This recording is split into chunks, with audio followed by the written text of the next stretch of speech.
Welcome back दोस्तों, आप देख रहे हैं एसआर मोटोवर्ल्ड और फिर मैं आया हूँ एक नई वीडियो के साथ। तो आज की इस वीडियो में मैं आपके लिए लेके आ गया हूँ हीरो डेस्टिनी 125 का BS6 मॉडल और इसका कंप्लीट डिटेल रिव्यू इस वीडियो में हम करने वाले हैं। आखिर क्या मिलता है आपको गाड़ी के अंदर, हर चीज़ के बारे में आज कंप्लीट इन्फॉर्मेशन में इस वीडियो में बात करने वाले हैं, तो बने रहिएगा वीडियो के साथ। सबसे पहले डिज़ाइन लैंग्वेज की बात करें तो आप देख सकते हैं डिज़ाइन लैंग्वेज में आपको कुछ माइस्ट्रो जैसा थोड़ा सा बहुत टच आपको इसमें महसूस होगा, जिसके वो ब्लैक कलर की जो विंडशील्ड है वो माइस्ट्रो में आती थी। और पास चलते हैं तो हीरो का आपको यहाँ पर 3D लोगो देखने को मिलता है। यहाँ पर आपको हेलोजन हेडलैम्प देखने को मिलता है, LED हेडलैम्प इसमें नहीं मिलता जो कि दूसरी स्कूटर्स में आता है। यहाँ पर आपको इंडिकेटर्स मिलते हैं और यहाँ पर कंपनी ने एक अच्छी चीज़ करी है कि हेडलैम्प को डायरेक्ट करने से अच्छा है यहाँ पर एक छोटी सी LED दे दी है जो कि आपको शायद विजिबल नहीं होगी, अभी ऑन है वो LED, रात में काफ़ी अच्छी देखने को मिलेगी। यहाँ पर भी आपको मिलती है, ये इंडिकेटर्स मिलते हैं।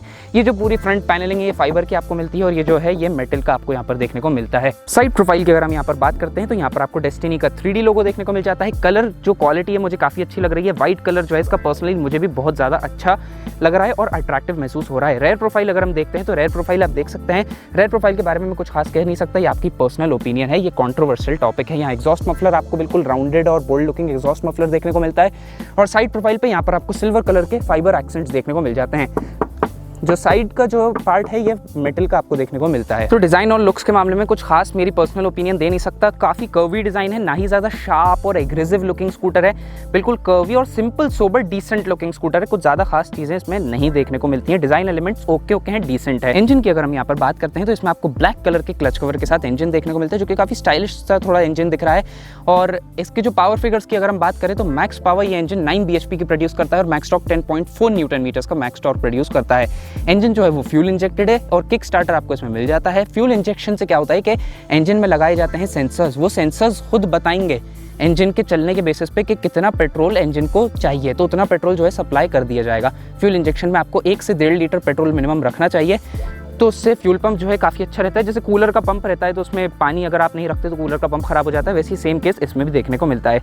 इंजन चलने में कैसा है, सबसे बड़ी बात आपका क्वेश्चन ये होगा। सबसे पहले ये बताऊं, अगर स्पेसिफिकेशंस पे आप नज़र डालेंगे और गौर करेंगे, इसको कंपेयर करेंगे दूसरी स्कूटर से, तो दूसरी स्कूटर्स के कंपैरिजन में जो इंजन स्पेसिफिकेशंस हैं वो थोड़ी सी ज़्यादा हैं, यानी कि पावर भी ज़्यादा है, टॉर्क भी ज़्यादा है एक्सेस से। और इनसे अगर आप कंपेयर करते हैं 125 सीसी की दूसरी स्कूटर से, तो आपको परफॉर्मेंस के मामले में या पावर फिगर्स के मामले में थोड़ी सी ज़्यादा लिखित में जो रिटन चीज़ है वो थोड़ी सी ज़्यादा आपको महसूस होगी। अब राइड क्वालिटी में कैसी है ये बात करते हैं। देखिए अभी मैंने चलाई इसको, इनफैक्ट मैं बहुत दूर हूँ भोपाल से, तो हाईवेज़ पर मैं इसको चला के आया हूँ, सिटी में चला के आया हूँ, इनफैक्ट कॉलोनीज़ में भी चला के आया हूँ। तो चलाने में मुझे पर्सनली ये स्कूटर अच्छी लगी। 2 लोग को बिठा के मैंने चलाई और इंजन का जो परफॉर्मेंस है, इनिशियल पिकअप है वो काफ़ी अच्छा है। इनिशियल पिकअप आपको सिटी राइडिंग में और ट्रैफिक राइडिंग में बिल्कुल भी डिसअपॉइंट नहीं करेगा, काफ़ी अच्छा इनिशियल पिकअप आपको इसमें देखने को मिलता है।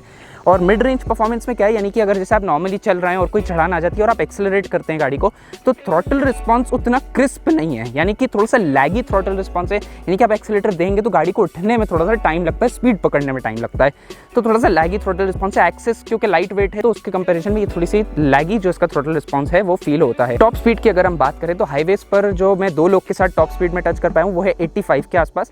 80-85 पे इंजन जो है अपनी स्टीम आउट करने वाला लगता है, यानी कि जो इंजन है वो लोड पड़ने लगता है 80-85 के बाद, स्ट्रेस पड़ने लगता है इंजन पर। तो उससे ज़्यादा मेरे ख्याल से ये जाएगी भी नहीं, क्या एक्सपेक्ट करेंगे 125 सीसी स्कूटर से। इंजन की बात हम कर ही रहे हैं तो अब हम बात करते हैं यहाँ पर वाइब्रेशंस की। तो हैंडल बार की अगर हम बात करें तो हैंडल बार पे यहाँ पर आपको 12 इंच मिलते हैं वाइब्रेशंस एब्जॉर्ब करने के लिए। हैंडल बार तक वाइब्रेशंस आते हैं मगर बहुत कम आते हैं, हैंडल बार पे आपको बहुत कम वाइब्रेशंस महसूस होंगे। जो मेन वाइब्रेशंस की जगह है वो है ये फ्लोर बोर्ड पे आपको वाइब्रेशंस महसूस होंगे और सीट तक थोड़े बहुत वाइब्रेशंस आएंगे क्योंकि सीट जो है थोड़ी सी हिलती डुलती है, तो यहाँ पर वाइब्रेशंस आ जाते हैं। तो वाइब्रेशन के मामले में और स्मूथनेस के मामले में दूसरी स्कूटर्स थोड़ी आपको ज़्यादा अच्छी महसूस होंगी, वाइब्रेशंस आपको थोड़े ज़्यादा महसूस होंगे फ्लोर बोर्ड पर। अगर आप चप्पल पहन के चला रहे हैं या फिर आप स्नीकर्स पहन के चला रहे हैं जिनका जो बहुत ही पतला सोल रहता है, फ्लैट सोल रहता है, तो उसमें आपको यहाँ पर वाइब्रेशन ज़्यादा महसूस होंगे। इनफैक्ट अगर आप स्पोर्ट शूज़ पहन के चला रहे हैं तो उसमें वाइब्रेशंस उतने ज़्यादा महसूस नहीं होंगे, सोल में ही एब्जॉर्ब हो जाते हैं। अब अगर हम माइलेज की बात करते हैं तो माइलेज कैसा है, माइलेज मैं एक्सपेक्ट करता हूँ स्कूटर से 41 से 43 के MPL के बीच में। ये एक एस्टीमेट बता रहा हूँ, जब माइलेज टेस्ट प्रॉपर होगा तभी हमें इसकी एग्जैक्ट जो है पता चलेगा कि कितना माइलेज ये गाड़ी देती है। सब चीज़ों के बारे में बात करने के बाद अब मुझे ऐसा लग रहा है कि कोई भी इंसान जो स्कूटर परचेस करता है वो ये सोच के करता है कि स्कूटर में हमें कंफर्ट अच्छा चाहिए क्योंकि हमें उस पर ट्रैवल करना है। मोस्टली मार्केटिंग वाले या बिजनेसमैन जिनको सामान वामान रखना रहता है स्कूटर पे, तो वो लोग परचेस करते हैं, तो उन्हें ट्रैवल भी करना रहता है। तो ट्रैवल करने के लिए सबसे ज़रूरी चीज़ है आपके लिए कंफर्ट।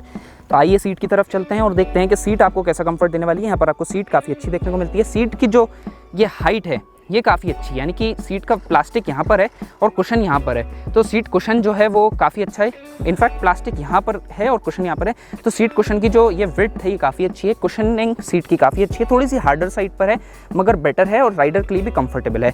सीट लेंथ के बारे में हम कह सकते हैं कि हाँ एक्सेस के कंपैरिजन में थोड़ी सी छोटी है, थोड़ी सी अनकंफर्टेबल है, अनकंफर्टेबल नहीं है मगर छोटी है। तो अगर राइडर और आप पिलियन के साथ बैठते हैं तो आपको अनकंफर्टेबल फील नहीं होगी, थोड़ी सी स्टिफर साइड पर है मगर कंफर्टेबल है। सस्पेंशन सेटअप की बात करें तो सस्पेंशन सेटअप ने मुझे सही में इंप्रेस करा है। 125 सीसी स्कूटर्स में सबसे अच्छा सस्पेंशन सेटअप मुझे एक्सिस का लगा था, उसके अलावा कोई स्कूटर का लगा ही नहीं था। लेकिन अब डेस्टिनी 125 ने मुझे काफ़ी अच्छे से इंप्रेस कर दिया। एक्टिवा 125 का सस्पेंशन सेटअप बहुत ज़्यादा जर्की है, हर जगह बहुत झटके लगते हैं उसमें, उतना अच्छा कंफर्ट नहीं है उसका। लेकिन इसका सस्पेंशन जो सेटअप की ट्यूनिंग है वो काफ़ी बेहतरीन तरीके से की गई है। फ्रंट टेलीस्कोपिक सस्पेंशन आपको इसमें देखने को मिलता है और रेयर आपको spring loaded single of side hydraulic suspension देखने को मिलता है।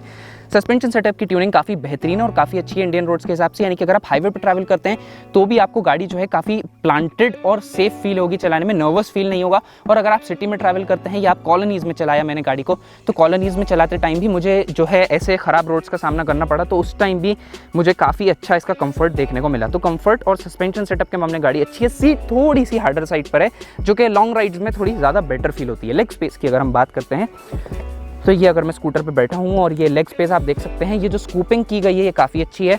और इनफैक्ट जो मेरी हाइट है उसके हिसाब से बिल्कुल ये लाइन पे आ रहा है, ये जो यहाँ पर जो इसके पैनल्स एंड हो रहे हैं वो बिल्कुल लाइन पे आ रहे हैं। वहीं दूसरी जो फ्लोरबोर्ड की जो हाइट है ना वो थोड़ी सी ज़्यादा है। अगर आप फ्लोरबोर्ड की हाइट नीचे कर देते हैं तो उससे क्या रहता है कि थोड़ा सा राइडिंग पॉस्चर अजीब से बनता है, मगर फ्लोरबोर्ड की हाइट थोड़ी सी ऊँची है तो उस वजह से हमें थोड़ा अच्छा मिलता है। बस यहाँ से थोड़ा सा अंडर थाई सपोर्ट जो है वो थोड़ा सा कम हो जाता है, मगर ओके है, उससे कोई इशूज़ नहीं है। तो लेग स्पेस के मामले में भी अगर टॉलर राइडर्स चला रहे हैं तो उन्हें भी कोई इशूज़ महसूस नहीं होंगे। और अभी मैं इतनी जगह छोड़ के यहाँ पे बैठा हूँ तो आप देख सकते हैं पिलियन सीट कितनी ज़्यादा है। पिलियन सीट आप देख सकते हैं जो बची हुई है, और मैं पिलियन को भी बिठा के लाया हूँ तो पिलियन कंफर्ट से भी एज सच मुझे कोई कंप्लेंट्स महसूस नहीं हुई। इंस्ट्रूमेंट क्लस्टर की बात करें तो आपको पार्ट डिजिटल इंस्ट्रूमेंट क्लस्टर देखने को मिलता है, एनालॉग स्पीडोमीटर मिलता है, यहाँ पर आपको डिजिटल पूरी स्क्रीन मिलती है जो कि आपको डिनोट करेगी इसमें single trip meter, odometer, digital fuel gauge, और यहीं पर आपको एक सर्विस रिमाइंडर से डिनोट हो जाएगा ये। और यहाँ पर आपको इंजन ट्रबल शूट लाइट मिलती है और यहाँ पर साइड स्टैंड इंडिकेटर मिलता है। स्विच गियर क्वालिटी की बात करें तो यहाँ पर स्विच गियर क्वालिटी मुझे बिल्कुल डिसेंट नजर आ रही है। i3s का स्विच, सेल्फ स्टार्ट का स्विच, यहाँ पर आपको हाई बीम, लो बीम और पास लाइट का स्विच मिलता है, और यहाँ पर आपको इंडिकेटर और सेल्फ स्टार्टर इंडिकेटर और हॉर्न का स्विच मिल जाता है। ब्रेकिंग की अगर हम यहाँ पर बात करते हैं तो ब्रेकिंग में आपको इसमें IBS टेक्नोलॉजी मिलती है, इंटीग्रेटेड ब्रेकिंग सिस्टम, जिसमें होता यह है कि अगर आप पिछला ब्रेक दबाते हैं, जैसे पिछला ब्रेक आपने दबाया पैनिक सिचुएशन में, एकदम आपने घबरा के पिछला ब्रेक दबा दिया, तो अगला ब्रेक आपको दबाने की जरूरत नहीं है। अगला जो ब्रेक है वो कुछ रेशो में थोड़ा सा अगला ब्रेक भी दब जाएगा, जिससे ओवरऑल दोनों व्हील्स पर जो है ब्रेकिंग फोर्स डिस्ट्रीब्यूट हो जाएगी, इससे ब्रेकिंग काफी अच्छी हो जाती है। ब्रेकिंग से मुझे कोई कंप्लेंट्स नहीं थी, जिस हिसाब की पावर है उस हिसाब की ब्रेकिंग है, बिल्कुल भी कोई कंप्लेंट्स महसूस नहीं हुई। यहाँ पर आपको भी रिम व्हील्स देखने को मिल रहे हैं, इसमें आपको अलॉय व्हील का भी इससे टॉप मॉडल मिलता है। दो वेरिएंट्स इसमें आपको मिलते हैं, ये वाला जो देख रहे हैं स्टैंडर्ड वेरिएंट है, इसके ऊपर वाला आपको मिलता है जो अलॉय व्हील्स के साथ आपको देखने को मिलेगा।